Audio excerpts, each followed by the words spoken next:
എറണാകുളം ചേന്നമംഗലത്ത് ഒരു കുടുംബത്തിലെ 3 പേരെ കൊലപ്പെടുത്തിയ സംഭവത്തിൽ പ്രതി ഋതു ജെയിൻ കുറ്റം സമ്മതിച്ചു. മുനമ്പം ഡിവൈഎസ്പി എസ് ജയകൃഷ്ണന്റെ നേതൃത്വത്തിലുള്ള പ്രത്യേക സംഘം കേസ് അന്വേഷിക്കും. കൊലപാതക സമയത്ത് പ്രതി ലഹരി ഉപയോഗിച്ചിട്ടില്ലായിരുന്നു എന്ന് കണ്ടെത്തി. ജിതിനെ ലക്ഷ്യമിട്ടാണ് ഋതു വീട്ടിലെത്തിയത്. ആദ്യം പുറത്തിറങ്ങിയ വിനീഷയെ തലക്കടിച്ചു വീഴ്ത്തി. പിന്നാലെ ഉഷയെയും വേണുവിനെയും ആക്രമിച്ചു. ജിതിന്റെ തലക്കടിക്കുകയും വെട്ടിപ്പരിക്കേൽപ്പിക്കുകയും ചെയ്തു. കൊലപാതകത്തിന് ശേഷവും പ്രതിക്ക് ഒരു ഭാവഭേദവും ഉണ്ടായിരുന്നില്ലെന്ന് നാട്ടുകാർ. 7 മണിക്ക് പാലി നടക്കുവെച്ച് പിന്നെ ഞാൻ കണ്ട് വണ്ടിയൊന്നും മനസ്സിലായില്ല, ഹെൽമെറ്റും ഇല്ല.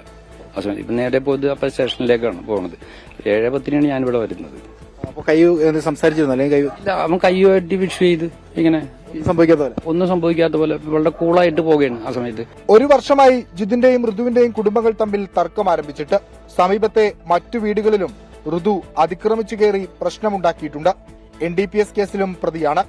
എന്നാൽ ഇന്നലെ വീട്ടിൽ നടത്തിയ പരിശോധനയിൽ ലഹരി വസ്തുക്കൾ കണ്ടെത്താനായില്ല. കൊടും ക്രിമിനലായതിനാൽ ഋതുവിനെ എതിർക്കാൻ നാട്ടുകാരും ഭയപ്പെട്ടിരുന്നു.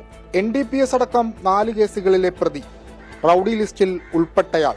നിരവധി തവണ നാട്ടുകാർ പരാതി നൽകിയെങ്കിലും ഋതുവിനെ പിടിച്ചുകെട്ടാൻ പോലീസ് കാര്യമായ നടപടികൾ സ്വീകരിച്ചില്ല എന്ന ആക്ഷേപം ശക്തമാണ്. ആദ്യം മുതൽ അവസാനം വരെ നടന്ന കാര്യങ്ങൾ ഋതു പോലീസിന് മുൻപാകെ വിശദീകരിച്ചിട്ടുണ്ട്. പ്രതി മാനസികാരോഗ്യത്തിന് ചികിത്സ തേടിയിരുന്നുവെന്നാണ് പോലീസ് കണ്ടെത്തൽ. കസ്റ്റഡിയിൽ വാങ്ങിയ ശേഷമാകും തെളിവെടുപ്പ് നടത്തുക. സംഭവസ്ഥലത്ത് ഫോറൻസിക് വിഭാഗവും ഡോഗ് സ്ക്വാഡും പരിശോധന നടത്തി.